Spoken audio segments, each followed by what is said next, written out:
Happy Wednesday, church. This is your midweek encouragement coming at ya.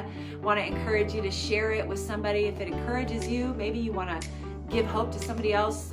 Encourage you to just share this and send it along in a text. But I had the opportunity to talk about triumph this last Sunday at church, and those three words, those three final words of Jesus, where he says, "It is finished."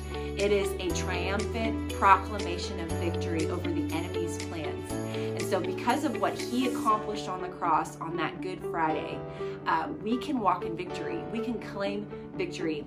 And one other passage in our study guide this week is Romans 8:28 through 39. And if you don't have a passage of victory that you can draw on when you feel defeated, I recommend having this one in your back pocket. But I'm going to read part of this passage to you and just share a couple thoughts that I thought were super encouraging as I was going through and reflecting on this. It says in Romans 8:28, "And we know that for those who love God, all things work together for good, for those who are called according to his purpose.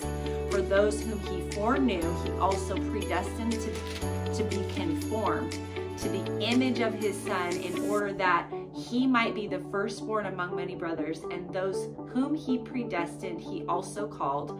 And those whom he called, he also justified. And those whom he justified, he also glorified." A couple things about this. Where foreknew, where that word foreknew, where he foreknew us, he chose us. This connotates a contrast to rejection, because God chose his people. He chose us. Before we knew him, he chose us, okay? And then it goes on to say that those whom he justified, he also glorified. I'm skipping to the end of that verse. I think it's interesting that Paul uses the tense as if it has already happened. What that means and what that passage is stating is that those who are called according to his purpose, those who love him, will be glorified with resurrected heavenly bodies. But Paul uses this tense that is as if it has already happened.